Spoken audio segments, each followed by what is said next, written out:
For millions of years, mankind has advanced due to our hunger for more and willingness to engage in competition to obtain it.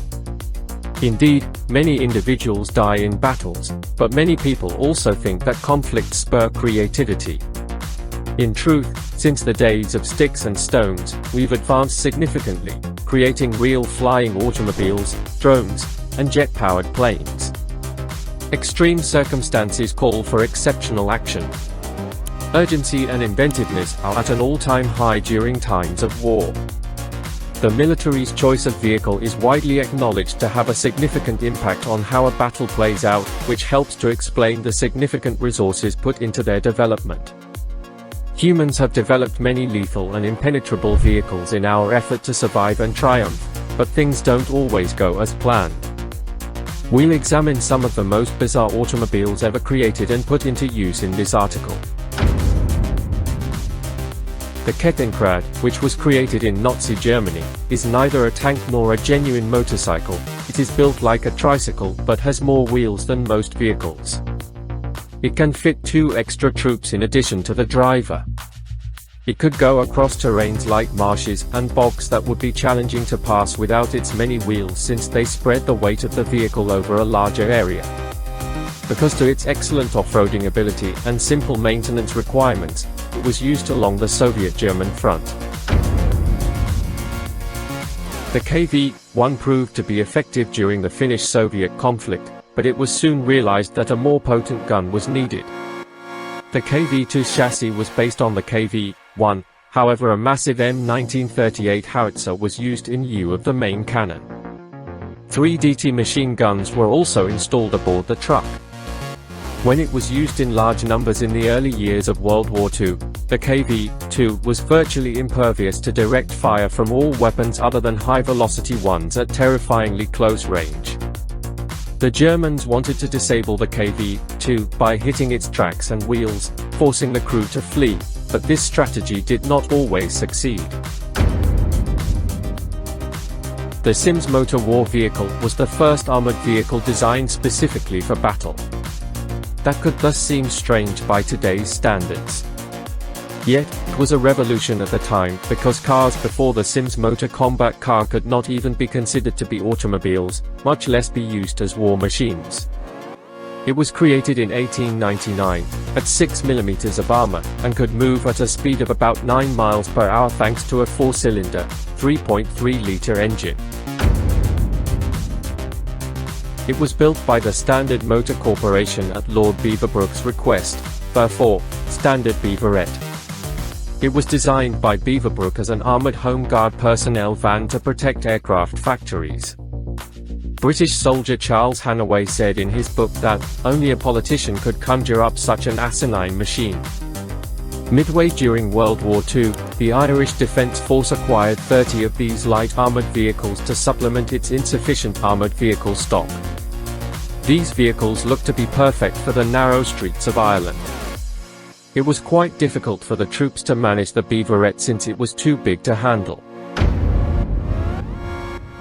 Bob Semple, the Minister of Works for New Zealand during World War II, created the Bob Semple tank, widely considered as the worst tank ever made. Check out the countless humorous Bob Semple tank memes that are available online. But it wasn't built to fight other tanks. Instead, it was made to go after Japanese infantry. It was created out of New Zealand's desperation, since the nation lacked experts who could develop tanks and manufacturers who could make huge armored vehicles. The Soviet 2B1 Oka self-propelled mortar holds the record for being the most powerful artillery weapon. As a result of the Second World War, the globe is now divided and competing to become the next superpower. Even though the Beast's 750 horsepower engine had a range of only 125 miles, the 55-ton vehicle still needed more power to move.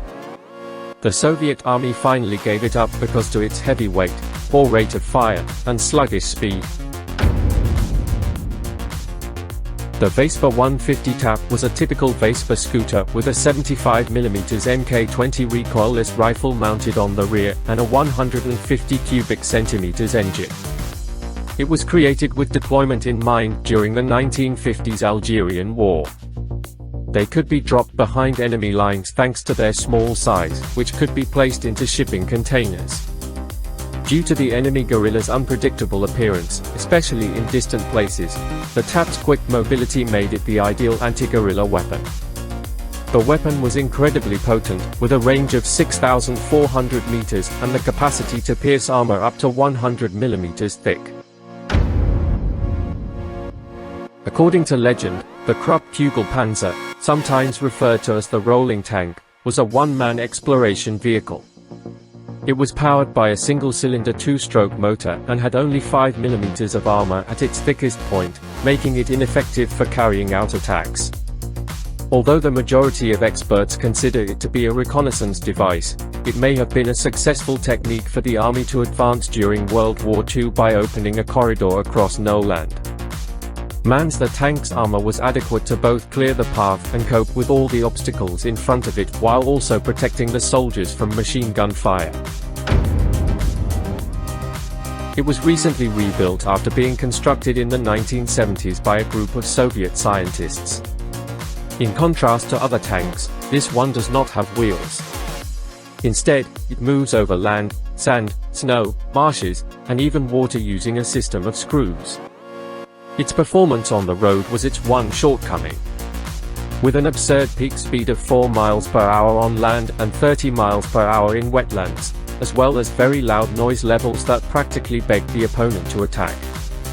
The screws' threads would also harm the road as they scraped against it.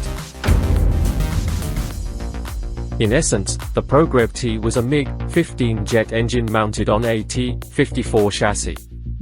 The jet engine blew away the top layer of soil and stones, revealing the mines, and it was invented as an absurd solution to the problem of mine detection. The only prototype was sent to Afghanistan, where it let Soviet vehicles get through areas where Mujahideen frequently mined the roads while also inspiring everyone with its stunning beauty. We've come to the end of a video. Don't forget to check out our other videos. Don't forget to like our videos.